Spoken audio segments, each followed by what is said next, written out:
അമ്മയ്ക്ക് കാമപ്രാന്തെന്നായിരിക്കും പറയുക. ആ കാമപ്രാന്ത് എന്ന വർത്തമാനം കേൾക്കണ്ട എങ്കിൽ ഒരു പൊടിക്ക് അടങ്ങുന്നത് നല്ലതായിരിക്കും. അമ്മ കാമം കൊണ്ട് ഓരോന്ന് കാണിക്കുന്നതെന്നായിരിക്കും മക്കളോട് കൂട്ടുകാരൊക്കെ പറയുക. അല്ലെങ്കിൽ അവർ കൂട്ടുകാർക്കിടയിൽ ചെറിയ അലസണ്ട ഉണ്ടാവുമല്ലോ, അവർ പറയുന്ന കാര്യം ഇതായിരിക്കാം. അപ്പം ക്രിസ് വേണുഗോപാലിൻ്റെ ഒരു വീഡിയോ കാണാനിടയായി. റീസെൻ്റ്ലി വന്ന ഒരു വീഡിയോ ആണ്. ഇതിനോടനുബന്ധിച്ചിട്ട് എനിക്ക് പറയാൻ ഒരു കാര്യമുണ്ട്. ഇപ്പം ഞാൻ ഏതെങ്കിലും ഒരു വീഡിയോ ചെയ്യുമ്പോൾ എന്നോട് അതിനെപ്പറ്റി അഭിപ്രായം പറയാൻ കുറേ പേര് കാലത്ത് എന്നെ വിളിക്കും. കുറേ കാര്യങ്ങൾ അവരുടെ അഭിപ്രായം പറയും. ചിലർ നല്ലത് പറയും, ചിലർ മോശമാണെങ്കിൽ മോശം എന്ന് പറയും. അവരുടെ അഭിപ്രായം കൂടെ നമുക്ക് പറയും. അങ്ങനെ കിട്ടിയ ഒരു അഭിപ്രായമാണ് ഈ ക്രിസിനെ പറ്റിയിട്ടുള്ളത്. ഇതേപോലെ ഒരു അഭിപ്രായം ബഷീർ ഇടുന്നുണ്ട്. അത് മറ്റൊരു വീഡിയോയിൽ ഞാൻ പറയാം.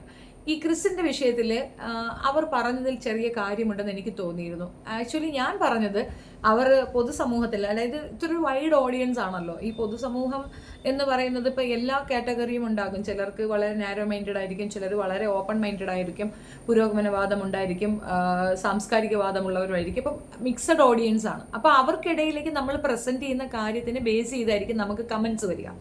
ക്രിസിന്റെ വിവാഹം ഒരു നല്ല കാര്യമായിരുന്നു. ആ പെൺകുട്ടി ഒത്തിരി വിഷമിച്ചു. 2 കുട്ടികളുമായിട്ട് ജീവിക്കാൻ കഷ്ടപ്പെട്ടുകൊണ്ടിരുന്ന ഒരു പെൺകുട്ടിക്ക് പെട്ടെന്നൊരു ജീവിതം കിട്ടുകയാണ് ക്രിസ് മൂലം. ക്രിസ് നല്ല എഡ്യൂക്കേറ്റഡ് ഫെലോ ആണ്, അത്യാവശ്യം ഫിനാൻഷ്യലി സൗണ്ടാണ്. പൈസയല്ലായിരുന്നു അവർ തമ്മിൽ അടുക്കാനുള്ള കാരണം. പിന്നെ അയാളുടെ ഒരു ലുക്ക്, അതായത് അയാളുടെ സീരിയലിന് ബേസ് ചെയ്തിട്ട് അയാൾ കുറച്ച് താടിയൊക്കെ വളർത്തി നരയൊക്കെ കൊണ്ട് നടക്കുന്നത് കൊണ്ട് തന്നെ പുള്ളിക്കാരനെ ഒരു എന്താ പറയുക, അങ്ങനെയാണ് കൺസിഡർ ചെയ്തിട്ടുണ്ടായിരുന്നത്. കുറച്ച് പ്രായം ചെന്ന ആളെന്ന്. പക്ഷേ വാസ്തവത്തിൽ അത്ര ഏജൊന്നുമില്ല. അപ്പോൾ ആ ഏജിനെ ചൊല്ലിയിട്ട് കളിയാക്കുന്നുണ്ടായിരുന്നു.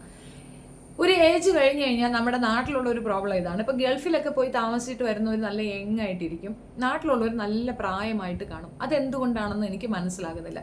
മോസ്റ്റ്ലി നടക്കുന്ന സംഭവം എന്തെന്ന് കഴിഞ്ഞാൽ ഒരു സ്പെഷ്യൽ ഏജ് കഴിഞ്ഞ്, ഇപ്പം കല്യാണം കഴിഞ്ഞാൽ തന്നെ പിന്നെ അവർ ആൻറ്റി അമ്മായി ഈ ലെവലിൽ പറഞ്ഞ് ഡീഗ്രേഡ് ചെയ്ത് അവരുടെ ഉള്ളിലേക്ക് തന്നെ അവർ കുറേ പ്രായം ചെന്നവരാണെന്ന് ഒരു തോന്നലങ്ങ് ഇട്ട് കൊടുക്കും. അതാണ് അവർ പെട്ടെന്ന് ഏജ് തോന്നാനുള്ള കാര്യം. അപ്പോൾ അതൊരു ഏജ് ജസ്റ്റ് ഒരു നമ്പർ മാത്രമാണ്, അല്ലാതെ അത് ഒരു വലിയൊരു വിഷമഘട്ടമൊന്നുമല്ല. അങ്ങനെ ആണെന്നുള്ളവരൊക്കെ അങ്ങനെ വെച്ചുകൊണ്ടിരിക്കട്ടെ, അല്ലാത്തവരത് മൈൻഡ് ചെയ്യുന്നില്ല. വയസ്സൊരു നമ്പർ മാത്രമാണ്. അത് നമ്മുടെ ആറ്റിറ്റ്യൂഡിനെ പോലെ ഇരിക്കും. നമ്മുടെ ഏജ് നമ്മുടെ മുഖത്ത് അറിയുന്നില്ല എങ്കിൽ അത് നമ്മുടെ തന്നെ കഴിവാണ്. നമ്മുടെ ഉള്ളിൽ ആ കുട്ടിത്തം ഉള്ളത് കൊണ്ട് തന്നെയാണ്. എല്ലാവരുടെ ഉള്ളിൽ ഒരു ചൈൽഡ് ഉറങ്ങിയിരിപ്പുണ്ടെന്നാണ് എൻ്റെ ഒരു അഭിപ്രായം. അപ്പോൾ ക്രിസിൻ്റെ കേസിലേക്ക് കാണുമ്പോൾ നമുക്ക് അങ്ങനെ തോന്നും പ്രായമുള്ള ആളായിട്ടാണ്. പക്ഷെ പുള്ളി അങ്ങനെയല്ല. രണ്ടാമത്തെ കാര്യം, അവർ തമ്മിൽ നല്ല കെമിസ്ട്രിയാണ്. പക്ഷേ പൊതുസമൂഹം അവരെ അകറ്റാൻ വേണ്ടിയിട്ടുള്ള കാര്യങ്ങൾ ഇട്ടുകൊടുക്കുന്നുണ്ടെന്ന് എനിക്ക് ആ ഒരു ആൾ അയച്ചു തന്ന വീഡിയോ ആണ് ഞാൻ ഇതിൻ്റെയോടൊപ്പം ചേർത്ത് വെച്ച് പ്ലേ ചെയ്യുന്നത്. ഈ വീഡിയോയ്ക്കകത്ത് നോക്കുക, എന്തോ ഒരു ഫംഗ്ഷന് അയാൾ വന്നതാണ്. അയാൾ എവിടെയായിരുന്നു, 1 ദിവസം 2 ദിവസം ഗ്യാപ്പ് കഴിഞ്ഞ് വരുമ്പോൾ ഉള്ളൊരു കെട്ടിപ്പിടിയും ഉമ്മവെപ്പും. ഇത് കണ്ടുകൊണ്ട് നിൽക്കുന്നത് ഒരു ക്യാമറാമാനാണെന്ന് ഓർക്കണം. അതിപ്പോൾ മകളായിരുന്നാലും മകനായിരുന്നാലും ഇല്ല കൂടെയുള്ളവരായിരുന്നാലും ഒരു പരിധിയിൽ കൂടുതൽ അമ്മ ഭയങ്കര വൾഗറാകും എന്നുള്ളത് വാസ്തവമാണ്. അപ്പോൾ അവർ തമ്മിൽ സെക്സ് ചെയ്യത്തില്ലേ, അങ്ങനെ അല്ലേ എന്നൊക്കെ ചോദിച്ചു കഴിഞ്ഞാൽ പ്രൈവറ്റ് ആയിട്ട് വെക്കേണ്ടതൊക്കെ പ്രൈവറ്റ് ആയിട്ട് തന്നെ വെക്കണം. ഇപ്പോൾ ബാത്റൂമിൽ കയറിയിട്ട് നിങ്ങൾ ടോയ്ലറ്റ് പോകുന്നുണ്ടല്ലോ, അത് നിങ്ങൾ പബ്ലിക്കിൽ ചെയ്യുമോ? എന്തിനാണ് അങ്ങനെ ഒരു പ്രൈവറ്റ് ഏരിയ വെച്ചിരിക്കുന്നത്? ചില കാര്യങ്ങൾ പ്രൈവസിയിലാണ് നല്ല രസം ഉണ്ടാവുക, അല്ലാതെ പബ്ലിക്കിൽ ചെയ്ത് കഴിഞ്ഞാൽ അതിൻ്റെതായ ക്രിറ്റിസിസം ഉണ്ടാകും എന്നാണ് ഞാൻ പറഞ്ഞതിൻ്റെ അർത്ഥം. അപ്പോൾ ഈ ഒരു വിഷയത്തിൽ എനിക്ക് തെറ്റുപറ്റി എന്ന് പറയുന്നവരോട് എൻ്റെ ഒരു അഭിപ്രായം പറയുകയാണ്. ഞാൻ പറഞ്ഞത് ആ പ്രായത്തിലുള്ള ആൾക്കാരുടെ വിവാഹത്തെക്കുറിച്ചാണ്. പലരും വിവാഹം കഴിക്കാൻ മടിച്ചു നിൽക്കുന്ന ഒരു അവസ്ഥയുണ്ട്. മക്കളുടെ ഫേവർ നോക്കിയിട്ട് മക്കൾക്ക് വേണ്ടിയിട്ട് ജീവിക്കുന്നു എന്ന് പറഞ്ഞ് സ്വന്തം ജീവിതം നശിപ്പിക്കുന്ന കുറേ പേരുണ്ട്. നശിപ്പിക്കലാണെന്ന് വെച്ച് കഴിഞ്ഞാൽ നമ്മളൊരു പരിധി കഴിയുമ്പോഴാണ് നമുക്ക് മനസ്സിലാവും നമ്മൾ ഒറ്റപ്പെട്ടു പോയി, നമ്മുടെ കൂടെ ആരുമില്ല എന്ന്. അല്ലെങ്കിൽ നമ്മൾ അത് ഉൾക്കൊള്ളാൻ തയ്യാറുള്ള മനസ്സുള്ളവരായിരിക്കണം. ഇപ്പം കുറേയൊക്കെ കഴിയുമ്പോൾ മക്കളുടെ കാര്യങ്ങൾ നോക്കിപ്പോകും. നമുക്ക് മക്കളെ ഇങ്ങനെ നോക്കിക്കൊണ്ട് നിൽക്കാനൊന്നും പറ്റത്തില്ല. കുഞ്ഞുങ്ങൾക്ക് വേണ്ടിയിട്ടാണ് പലരും കരിയർ നഷ്ടപ്പെടുത്തുന്നത്. ഫാമിലി എന്താ പറയുക, ഇപ്പം ഡിവോഴ്സൊക്കെ ആയിട്ടുണ്ടെങ്കിൽ കുഞ്ഞുങ്ങൾക്ക് വേണ്ടിയിട്ടാണ് മറ്റൊരു ലൈഫ് കണ്ടെത്താതെയൊക്കെ അവർ സാക്രിഫൈസ് ചെയ്യുന്നത്. അത്തരം ചെയ്ത്തുകൾ ചെയ്യരുത്. കാരണം കുട്ടികൾക്കൊരു ലൈഫുണ്ട്. അവരുടെ ലൈഫിനെ ബാധിക്കാത്ത തക്കവണ്ണമുള്ള റിലേഷൻഷിപ്പ് ചൂസ് ചെയ്യുന്നതാണ് ഏറ്റവും ബെസ്റ്റ്. അങ്ങനെ ചൂസ് ചെയ്യാൻ സാധിച്ചാൽ അത് വളരെ സക്സസ് ആയിരിക്കും. അങ്ങനെ ചൂസ് ചെയ്യാൻ പറ്റിയിട്ടില്ല വെച്ചാൽ ഒറ്റയ്ക്ക് താമസിക്കുന്നത് തന്നെയാണ് നല്ലത്. അപ്പോൾ ഇവർ രണ്ടുപേരും ഒന്നിച്ചത് നല്ല ഒരു മെസ്സേജാണ് സമൂഹത്തിന് കൊടുത്തത്. ടോക്സിക് ആയിരുന്ന 2 റിലേഷൻഷിപ്പിൽ നിന്ന് റിക്കവറായി വന്ന 2 വ്യക്തികൾ ഒറ്റയ്ക്ക് താമസിക്കുന്നതിന് പകരം ഒന്നിച്ച് താമസിക്കാൻ തീരുമാനിക്കുന്നു. അവരുടെ മക്കളെ അയാൾ സ്വന്തം മക്കളെ പോലെ കൺസേൺ ചെയ്യുന്നു. അതൊക്കെ ഒരു വലിയ കാര്യമാണ് എന്നാണ് ഞാൻ പറഞ്ഞത്. അല്ലാതെ അവർ പബ്ലിക്കിൽ കാണിക്കുന്ന ഈ ന്യൂയിസൻസിനെ ഞാൻ സപ്പോർട്ട് ചെയ്തിട്ടില്ല. പബ്ലിക്കിൽ കെട്ടിപ്പിടിക്കുകയും ഉമ്മ വയ്ക്കുകയൊക്കെ ചെയ്യുന്നവരാണെങ്കിൽ സത്യം പറഞ്ഞാൽ ഉള്ളിൽ ഭയങ്കര പ്രോബ്ലം ഉള്ളവരായിരിക്കും.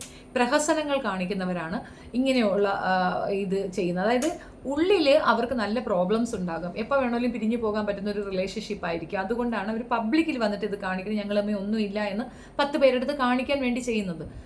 ഉള്ളിൽ നല്ല പ്രോബ്ലം ഉള്ളവരായിരിക്കും അങ്ങനെ. അല്ലെങ്കിൽ ആരെയൊക്കെ ബോധ്യപ്പെടുത്താനുണ്ട് അവർക്ക്, ഞങ്ങൾ നല്ല ടൈമിലാണ് കേട്ടോ, ഞങ്ങൾ ഭയങ്കര സന്തോഷത്തിലാണ് കേട്ടോ എന്ന്.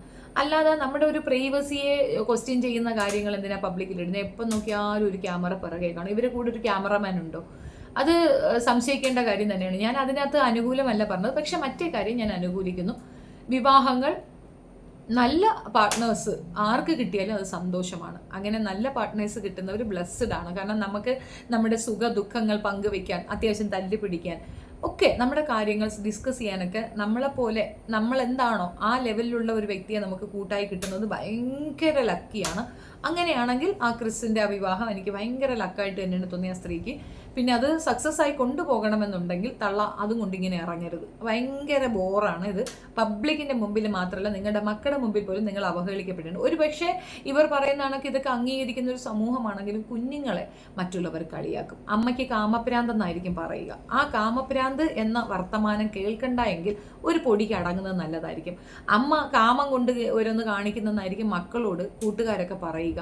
അല്ലെങ്കിൽ അവർ കൂട്ടുകാർക്കിടയിൽ ചെറിയ അലസണ്ട ഉണ്ടാവുമല്ലോ, അവർ പറയുന്ന കാര്യം ഇതായിരിക്കാം. അപ്പം കാമപ്രാന്തി തള്ളയാണ് നിന്റെ അമ്മ എന്ന് പറയിപ്പിക്കാതെ ആ കുട്ടികളുടെ ഭാഗം നോക്കിയിട്ടെങ്കിലും ഒരു 50 പൈസയ്ക്ക് അടങ്ങാൻ ആ സ്ത്രീ ശ്രമിക്കണം. കൂടെ ക്രിസ് അത് മനസ്സിലാക്കണം. ഓവറായിട്ട് ഇത് കൊണ്ടുവന്ന് കാണിക്കുമ്പോഴും ഓവറായിട്ട് നമ്മളിത് കാണുമ്പോഴും എന്തെങ്കിലുമൊക്കെ കമൻറ്റ് പറഞ്ഞു പോകും. ആ കമൻറ്റ് വരാതിരിക്കാൻ അത്തരം കുറച്ച് ഫേക്കായിട്ടുള്ള കാര്യങ്ങളിൽ നിന്ന് ഒഴിവായി നിൽക്കുന്നത് രണ്ടുപേർക്കും സേഫ് ആയിരിക്കും.